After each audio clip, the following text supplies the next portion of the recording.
नमस्कार बंधू भगिनींनो, आपल्या सगळ्यांचं सहर्ष स्वागत आहे स्वास्तिकम या माझ्या चॅनलवर। आज आपल्या सगळ्यांना प्रजासत्ताक दिनाच्या हार्दिक शुभेच्छा। आजच्या पठणास सुरुवात करूया। भगवद्गीता जशी आहे तशी याच्यातील पुढील जो धडा आहे कर्मयोग, ते आज आपण सुरुवात करणार आहोत। त्याआधी देवाला पुष्प अर्पण करतो। पुष्पं समर्पयामि, पुष्पं समर्पयामि।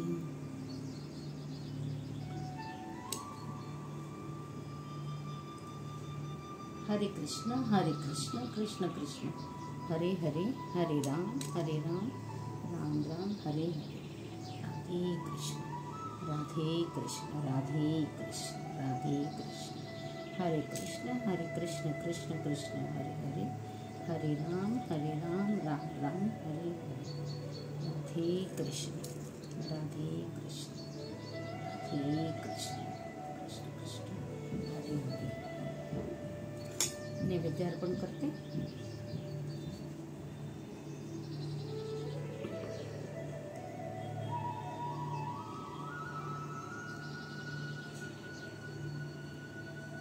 नैवेद्यं समर्पयामि, नैवेद्यं समर्पयामि, नैवेद्यं समर्पयामि, नैवेद्यं समर्पयामि।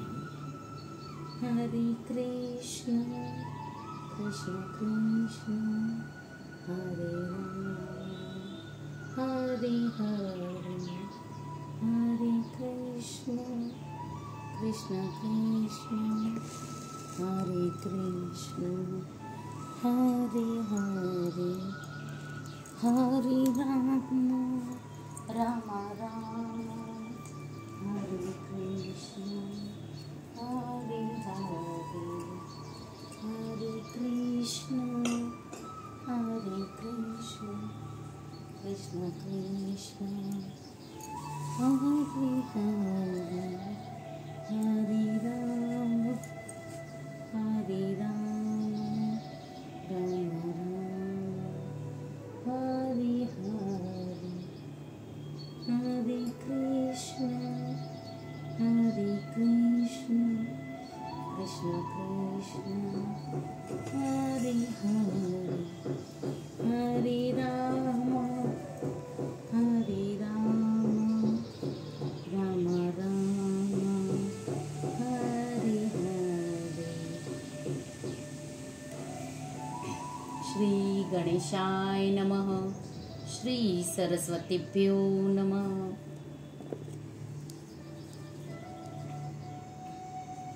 आपला जो पुढील धडा आहे तो आहे कर्मयोग। बऱ्याच लोकांना वाचन करण्यासाठी जर वेळ नसेल तर नक्कीच हा व्हिडिओ ऐकून आपण ह्याचं, कारण जितकं श्रवणाला महत्त्व आहे, पठणाला महत्त्व आहे, तितकं श्रवणालाही महत्त्व आहे। तर आपण नक्कीच हे श्रवण तरी करू शकता कमीत कमी। तर चला सुरुवात करूया। आजच्या अध्याय 3 कर्मयोग। ज्यायसी चत्कर्मणस्ते मता बुद्धिर्जनार्दन, तंकी कर्मणी घोरे मा नियोजसी केशव। अर्जुन म्हणाला, हे जनार्दन, हे केशव, जर तुम्हाला वाटते की बुद्धी ही सकाम कर्मापेक्षा श्रेष्ठ आहे, तर तुम्ही मला या घोर युद्धात गुंतवण्याचा आग्रह का करीत आहात? तात्पर्य, आपला जीवलग मित्र अर्जुन याला भौतिक दुःखाच्या महासागरातून मुक्त करण्याचे दृष्टीने पुरुषोत्तम भगवान श्री कृष्णांनी यापूर्वीच्या अध्यायात आत्म्याच्या स्वरूप स्थितीचे विस्तृत वर्णन केले आहे आणि आत्मसाक्षात्कारचा मान्य केलेला मार्ग म्हणजे बुद्धियोग किंवा कृष्ण भावना हा आहे अशी शिफारस केली आहे। काही वेळा कृष्ण भावना म्हणजे निष्क्रियता होय असा गैरसमज केला जातो आणि अशी गैरसमजूत असणारा मनुष्य बराच वेळा एकांतवासात पवित्र हरिनामाचा जप करून पूर्णपणे कृष्ण भावना भावित होण्याकडे प्रवृत्त होतो। परंतु कृष्ण भावनेच्या तत्वज्ञानात पारंगत झाल्याशिवाय एकांतस्थळी पवित्र हरिनामाचा जप करणे उचित नाही, कारण अशा ठिकाणी अज्ञानी लोकांकडून एखाद्याला केवळ पोकळ मानसन्मान प्राप्त होईल. अर्जुनालाही वाटले कृष्ण भावना बुद्धियोग किंवा आध्यात्मिक पथावरील ज्ञानविषयक बुद्धी म्हणजे सक्रिय जीवनातून निवृत्त होणे, एकांतवासात जप तप याचे आचरण करणे होय. दुसऱ्या शब्दात सांगायचे तर अर्जुनाला कृष्ण भावनेचे कारण सांगून चतुराईने युद्ध टाळायचे होते, परंतु प्रामाणिक शिष्य म्हणून त्याने ही गोष्ट आपल्या गुरुसमोर मांडली आणि श्रीकृष्णांना आपल्यासाठी आचरणीय अशा उचित मार्गाबद्दल प्रश्न केला. याचे उत्तर म्हणून भगवान श्रीकृष्णांनी कृष्ण भावना भावित कर्म किंवा कर्मयोगाचे विस्तृत वर्णन या 3ऱ्या अध्यायामध्ये केलेले आहे.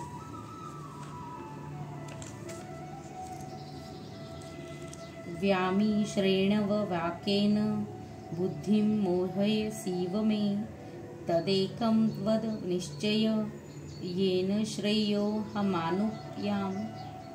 तुमच्या संदिग्ध बोलण्यामुळे माझी बुद्धी गोंधळून गेली आहे, म्हणून यापैकी कोणती गोष्ट माझ्यासाठी सर्व दृष्टीने श्रेयस्कर आहे तरी कृपया निश्चितपणे मला सांगा.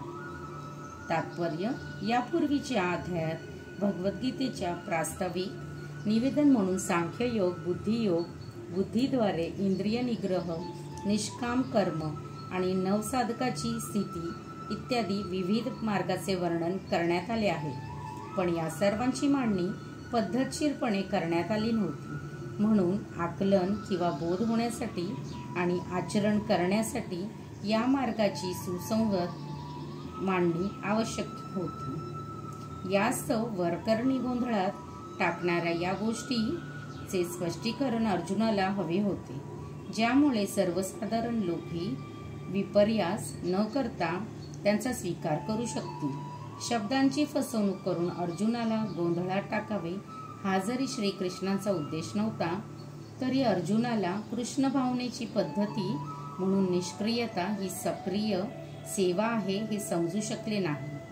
दुसऱ्या शब्दात सांगायचे झाल्यास गांभीर्याने या प्रामाणिकपणे भगवद्गीतेचे रहस्य समजून घेणाऱ्या सर्व विद्यार्थ्यांसाठी अर्जुन आपल्या प्रश्नाद्वारे कृष्ण भावनेचा मार्ग मोकळा करीत आहेत. श्री भगवान उवाच लोकेस्मिद्विविधा निष्ठा पुरो प्रोक्ता मया नघ ज्ञानयोगेन सांख्याना कर्मयोगेन योगिनाम. श्री भगवान म्हणाले, हे निष्पाप अर्जुना, मी यापूर्वी सांगितले आहे की आत्मसाक्षात्कारासाठी प्रयत्न करणाऱ्या मनुष्याचे 2 वर्ग आहेत. काही जणांचा तात्विक तर्काद्वारे अर्थात ज्ञानयोगाद्वारे आणि इतरांचा भक्तिपूर्ण सेवेद्वारे आत्मसाक्षात्कारी होण्याकडे कल असतो. तात्पर्य: दुसऱ्या अध्यायातील 39व्या श्लोकामध्ये सांख्ययोग आणि कर्मयोग किंवा बुद्धियोग या 2 मार्गाने वर्णन भगवंतांनी केले आहे आणि याच मार्गाचे अधिक स्पष्टीकरण भगवंतांनी या श्लोकामध्ये केले आहे. ज्या लोकांची तर्क करून प्रायोगिक ज्ञान आणि तत्वज्ञान यांच्या साहाय्याने सर्व ज्ञान प्राप्त करण्याची प्रवृत्ती आहे, त्यांच्यासाठी सांख्ययोग किंवा आत्मा आणि प्रकृतीच्या स्वरूपाचे पृथक्त्मक ज्ञान ही विषयवस्तू आहे. दुसऱ्या अध्यायातील 61व्या श्लोकामध्ये सांगितल्याप्रमाणे मनुष्याचा दुसरा वर्ग हा कृष्ण भावना भावित कर्म करणाऱ्यांचा आहे. 39व्या श्लोकातही भगवंतांनी सांगितले आहे की बुद्धियोग किंवा कृष्ण भावनेच्या तत्वानुसार कर्म केल्याने मनुष्याची कर्मबंधनातून सुटका होऊ शकते. तसेच या पद्धतीमध्ये काहीच दोष नाही. या तत्वाचे अधिक स्पष्टीकरण 61व्या श्लोकामध्येही असे करण्यात आले आहे की हा बुद्धियोग म्हणजे पूर्णपणे परमेश्वराच्या विसंबून राहणे आणि या प्रकारे सर्व इंद्रियांना सहजपणे संयमित केले जाऊ शकते. म्हणून ज्याप्रमाणे धर्म आणि तत्वज्ञान दोन्ही परस्परावलंबी आहेत, त्याप्रमाणे दोन्ही प्रकारचे योगही परस्परूक आहेत. तत्वज्ञानविरहित धर्म म्हणजे केवळ भावना आहे किंवा कधीकधी धर्माधता आहे आणि धर्मविरहित तत्वज्ञान म्हणजे केवळ मानसिक कल्पना आहे. अंतिम ध्येय हे श्रीकृष्णच आहेत, कारण जे तत्वज्ञानी प्रामाणिकपणे परमसत्याचा शोध आहेत, हे सुद्धा शेवटी कृष्ण भावनेचीच प्राप्ती करतात. आणि हे सुद्धा भगवद्गीतेत सांगण्यात आले आहे. ही संपूर्ण पद्धती म्हणजे परमात्म्याच्या संबंधात असणारी आत्म्याची मूळ स्वरूप स्थिती जाणणे हीच आहे. तार्किक तत्वज्ञान ही एक अप्रत्यक्ष पद्धत आहे, ज्याद्वारे मनुष्य यथावकाश कृष्ण भावनेकडे येऊ शकतो. आणि दुसरी पद्धती म्हणजे प्रत्यक्षपणे कृष्ण भावनेमध्ये सर्व गोष्टी संबंधित पाहणे होय. या दोन्ही पैकी कृष्ण भावनेचा मार्ग हा अधिक चांगला आहे, कारण तत्वज्ञानात्मक प्रक्रियेने होणाऱ्या इंद्रियांच्या शुद्धीकरणावर हा मार्ग अवलंबून नाही. कृष्ण भावना हीच मुळी स्वतः शुद्धीकरण करणारी प्रक्रिया आहे. प्रत्यक्ष भक्तिपूर्ण सेवेद्वारे ही सहज उद्गात होते. न कर्मणा मनारंभा नैकर्षम्य पुरुषोंचते न च सत्र सनादेव सिद्धिं समाधिगच्छति. केवळ कर्म न करणाऱ्याने मनुष्य कर्मबंधनातून मुक्त होऊ शकत नाही. तसेच केवळ संन्यासांनीही मनुष्य सिद्धी प्राप्त करू शकत नाही. तात्पर्य, भौतिकवादी मनुष्याचे हृदय पवित्र करण्यासाठी नेमून दिलेले विहित कर्माचे पालन करून शुद्ध झाल्यावरच एखादा जीवनामध्ये संन्यासाश्रम स्वीकारू शकतो. शुद्धतेशिवाय आकस्मिकपणे जीवनाला चौथ्या आश्रमाचा स्वीकार करून सिद्धी प्राप्त होऊ शकत नाही. प्रायोगिक तत्वज्ञानी लोकांनुसार केवळ संन्यासाश्रम स्वीकारल्याने किंवा सकाम कर्मातून निवृत्त झाल्याने मनुष्य त्वरित नारायणप्रमाणेच होतो. परंतु श्रीकृष्ण या तत्वाला मान्यता देत नाही. हृदयशुद्धीशिवाय संन्यास हा सामाजिक व्यवस्थेमध्ये केवळ गोंधळ निर्माण करतो. या उलट आपले विहित कर्म न करता एखादा जर भगवंतांच्या दिव्य सेवेचा स्वीकार करीत असेल, तर त्याने या मार्गामध्ये केलेला कितीही प्रगतीचा स्वीकार भगवंत स्वल्पमस्य धर्मस्य धत्रायते महतो बाह्यत या तत्वांच्या अल्पशा पालनाही एखादे महान संकटातून पार होऊ शकतो. न हि कश्चिदपि अपि जातु तिष्ठत्य कर्मकृत कार्यते हवशः कर्म सर्वः प्रकृतिर्जैर्गुणे. प्राकृतिक गुणांपासून प्राप्त केलेल्या गुणांनुसार मनुष्याला साह्यपणे कर्म करण्यास भाग पडले जाते. म्हणून कोणालाही एक क्षणभर सुद्धा काही कर्म करण्यापासून परावृत्त होत येत नाही. तात्पर्य, सतत क्रियाशील राहणे हा देहधारी जीवनाचा प्रश्न नसून आत्म्याचा स्वभावच आहे. आत्म्याच्या उपस्थिती वाचून भौतिक शरीर हालचाली करू शकत नाही. भौतिक शरीर हे मृत यंत्राप्रमाणे आहे, जे आत्म्याद्वारे चालविले जाते. हा आत्मा सतत क्रियाशील असतो व तो क्षणभरही थांबू शकत नाही. म्हणून आत्म्याला कृष्ण भावनाभावित सत्कर्मामध्ये संलग्न व्हावे लागते, नाही तर तो मायेच्या अधिपतीखाली चालणारे कार्य करण्यास प्रवृत्त होतो. भौतिक शक्तींच्या प्रभावाखाली आत्मा गुणांची प्राप्ती करतो आणि अशा आकर्षणापासून आत्म्याचे शुद्धीकरण करण्याकरिता त्याला शास्त्रामध्ये सांगितलेल्या विहित कर्मामध्ये संलग्न करणे आवश्यक असते. पण जर आत्मा हा आपल्या स्वाभाविक कृष्ण भावनाभावित कर्मामध्ये मग्न झाला, तर तो जे काही करतो ते त्याच्या कल्याणासाठीच असते. श्रीमद भागवतात यापुढील प्रमाणे पुष्टी मिळाली आहे. त्यक्त्वा स्वधर्म चरणाम्बुजं हरे भर्जनं पकोत्थ पतेततो यदि यत्र क्ववा भद्रं बुधमुष्यं की वो वार्थ आप्तो भजतां स्वधर्महता. कृष्ण भावनेचा आश्रय घेतलेल्या मनुष्याने जरी शास्त्रामध्ये सांगितलेल्या विहित कर्माचे पालन केले नाही किंवा भक्तिपूर्ण सेवेचे योग्य आचरण केले नाही आणि जरी तो आदर्शांपासून पतित झाला तरी त्यामध्ये त्याची हानी किंवा वाईटही नाही.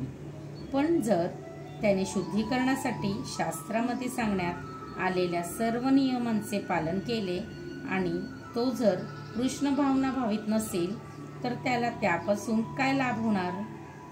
म्हणून कृष्ण भावनेच्या या स्तरापर्यंत उन्नत होण्यासाठी शुद्धीकरणाची प्रक्रिया ही आवश्यक आहे. यास्तव संन्यास किंवा इतर कोणतीही शुद्धीकरणाची प्रक्रिया ही कृष्ण भावना भावित होण्याच्या अंतिम ध्येयासाठी सहाय्यकारक म्हणूनच, कारण कृष्ण भावनेशिवाय सर्व काही व्यर्थच आहे. कर्मेंद्रियाणि संयमम य आस्ते मनसा स्मरणम इंद्रियार्थमयोढाम मिथ्याचारः स उच्यते. जो कर्मेंद्रिय संयमित करतो परंतु ज्याने मन इंद्रियांविषयांचे चिंतन करीत आहे तो निश्चितपणे स्वतःची फसवणूक करतो आणि अशा मनुष्याला मिथ्याचारी म्हटले जाते. तात्पर्य: कृष्ण भावनेमध्ये कर्म करण्यास नकार देणारे अनेक मिथ्याचारी आहेत जे आपण ध्यानस्थ असल्याचा देखावा करतात. वास्तविकपणे असे लोक आपल्या मनामध्ये इंद्रिय भोगाचे चिंतन करीत असतात. असे ढोंगी लोक फाजील अनुयायांना फसविण्यासाठी शुद्ध ब्रह्म ज्ञानावर प्रवचनेही देतील, पण या श्लोकामध्ये सांगितल्याप्रमाणे हे लुच्चेच असतात.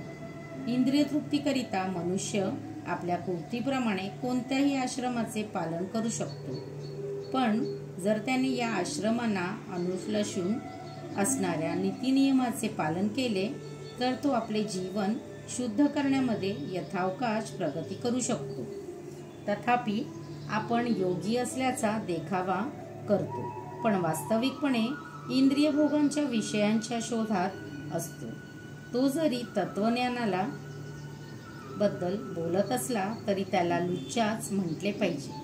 त्याच्या ज्ञानाला कवडीपात्रही किंमत नाही, कारण अशा पापी मनुष्याचे ज्ञानाचे फळ भगवंताच्या मायेशक्तीद्वारे हिरावून घेतले जाते. अशा मिथ्याचारी व्यक्तीने मन नेहमी अशुद्धच असते, म्हणून त्याच्या ध्यानाच्या दिखाव्याला कवडी मात्रही किंमत नाही. यस्तीविंद्राणि मनसा नियम्यारभतेऽर्जुन कर्मेंद्रियः कर्मयोगं सक्तः सविशेष्यते. या उलट जर एखादी प्रामाणिक व्यक्ती मनाद्वारे इंद्रियांना संयमित करण्याचा प्रयत्न करीत असेल आणि आसक्ती न ठेवता कर्मयोगाचा प्रारंभ करीत असेल तर ती व्यक्ती अधिक श्रेष्ठ आहे. तात्पर्य: स्वेर अविचारी जीवन आणि इंद्रिय तृप्तीसाठी ढोंगी अध्यात्मवादी होण्यापेक्षा मनुष्याने स्वतःचा व्यवसाय करीतच जीवनाच्या ध्येयाची प्राप्ती करणे हे कितीतरी पटीने उत्तम आहे. जीवनाचे वास्तविक ध्येय म्हणजे भवबंधनातून मुक्त होऊन भगवद्धामात प्रवेश करणे हे होय. मुख्य स्वार्थ गती किंवा आत्मकल्याण श्री विष्णूंची प्राप्ती करण्यातच आहे. संपूर्ण वर्णाश्रम पद्धतीची व्यवस्थाच अशा रीतीने करण्यात आली आहे की ज्या योगे आपण श्री विष्णूची प्राप्ती करू शकतो. एखादा गृहस्थाश्रमी कृष्ण भावनेमध्ये नियमित सेवा करून श्री विष्णूंची प्राप्ती करू शकतो. आत्मसाक्षात्कार प्राप्तीसाठी शास्त्रामध्ये सांगितल्याप्रमाणे मनुष्य संयमित जीवन व्यतीत करून आसक्ती न ठेवता आपला व्यवसाय करू शकतो आणि आध्यात्मिक प्रगतीही करू शकतो. जो प्रामाणिक मनुष्य आहे या पद्धतीने पालन करतो तो निष्पाप लोकांना फसविण्यासाठी दिखावू अध्यात्मवादाचा स्वीकार करणाऱ्या पाखंडीपेक्षा अत्यंत चांगल्या स्थितीत आहे. केवळ उदरनिर्वाहाकरिता ध्यान करणाऱ्या भोंदू योगीपेक्षा रस्त्यावर झाडू मारणारा प्रामाणिक झाडूवाला कितीतरी पटीने श्रेष्ठ आहे. नियतम कुरु कर्मत्वं कर्मजायो ह्यकर्मणः शरीर यात्रापि च तेन प्रसिद्धयत कर्मणः. तुझे नियत कर्म तू कर, कारण नियत कर्म करणे हे कर्म न करण्यापेक्षा श्रेष्ठ आहे. कर्म केल्या वाचून मनुष्य आपल्या शरीराचाही निर्वाह करू शकतो. तात्पर्य: असे पुष्कळ भोंदू योगी आहेत जे स्वतः उच्च कुलीन असल्याचे दर्शवितात आध्यात्मिक जीवनातील प्रगतीकरिता आपण सर्वस्वाचा त्याग केल्याचा दिखावा करणारे अनेक मोठमोठे व्यावसायिकही आहेत. अर्जुनानेही मिथ्याचारी व्हावे अशी श्रीकृष्णांची इच्छा नव्हती. याउलट श्रीकृष्णांची इच्छा होती की अर्जुनाने क्षत्रियांसाठी सांगण्यात आलेला नियत कर्म करावे. अर्जुन हा गृहस्थ आणि सेनापती होता, म्हणून त्याने गृहस्थ व सेनापती राहूनच क्षत्रियांसाठी सांगण्यात आलेल्या धार्मिक कर्तव्याचे पालन करणे हे त्याच्यासाठी हितकारक होते. अशा प्रकारचे कर्तव्य पालन भौतिकवादी मनुष्याने हृदय क्रमशः शुद्ध करून त्याची भौतिक दोषातून मुक्तता करते. उदरनिर्वाहाकरिता तथाकथित त्याग करण्याला भगवंतांनी तसेच कोणत्या शास्त्रानेही कधीच मान्यता दिली नाही. सरते शेवटी प्रत्येकाला आत्मा आणि शरीर एकत्र ठेवण्यासाठी काहीतरी कर्म करावेच लागते. भौतिक प्रवृत्तीपासून शुद्धीकरण झाल्या वाचून लहरी खातर कर्मत्याग करणे उचित नाही. भौतिक जगात असणाऱ्या प्रत्येक व्यक्तीमध्ये प्रभुत्व गाजविण्याची मलिन प्रवृत्ती निश्चितच असते, किंवा दुसऱ्या शब्दात सांगायचे झाल्यास इंद्रिय तृप्ती करण्याची मलिन प्रवृत्ती ही असतेच. अशा दूषित प्रवृत्ती नाहीशा करणे आवश्यक आहे. नियत कर्माद्वारे असे केल्या वाचून मनुष्याने कर्मसन्यास घेऊन दुसऱ्या जीवावर राहून तथाकथित अध्यात्मवादी होण्याचा कधीही प्रयत्न करू नये.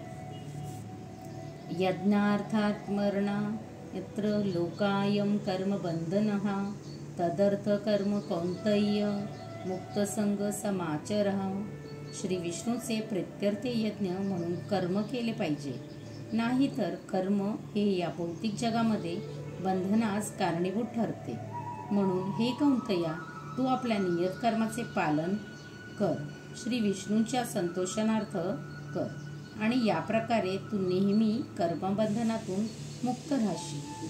तात्पर्य: केवळ शरीराच्या निर्वाहाकरिता देखील मनुष्याला कर्म करावे लागत असल्याने विशिष्ट सामाजिक स्थिती आणि गुणवत्ता यांच्या विहित कर्माची रचना अशी आहे की ज्यामुळे तो हेतूही साध्य होतो.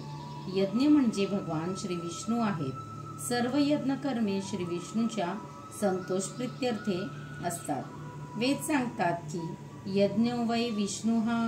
दुसऱ्या शब्दात सांगायचे तर मनुष्याने यज्ञ किंवा प्रत्यक्षपणे भगवान श्री विष्णूंची सेवा केल्यानेच एकच उद्देश सिद्ध होतो. म्हणून या श्लोकात सांगितल्याप्रमाणे कृष्ण भावना हे यज्ञ कर्मच आहे.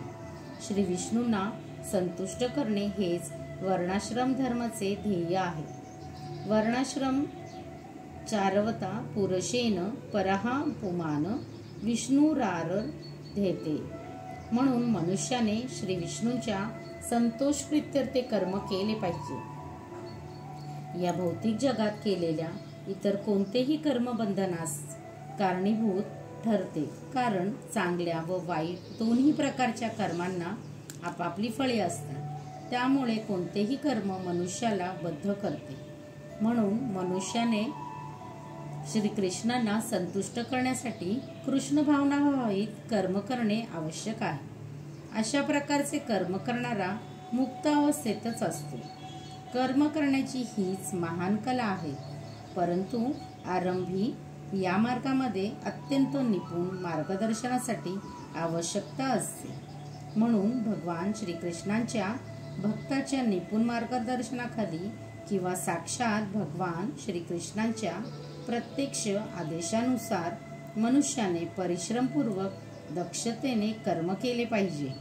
इंद्रिय तृप्तीसाठी काहीही न करता सर्व काही केवळ श्रीकृष्णांच्या संतुष्टीकरिताच केले पाहिजे.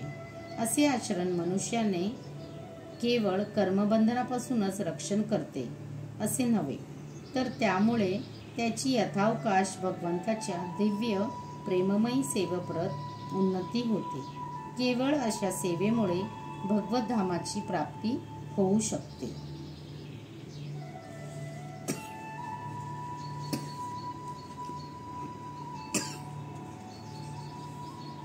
श्री कृष्ण पर्णमस्तु. शुभम भवतु, शुभम भवतु, शुभम भवतु. राधे कृष्ण राधे कृष्ण राधे कृष्ण कृष्ण कृष्ण हरे हरे हरे राम राम राम हरे हरे राधे कृष्ण राधे कृष्ण शुभम भवतु शुभम भवतु शुभम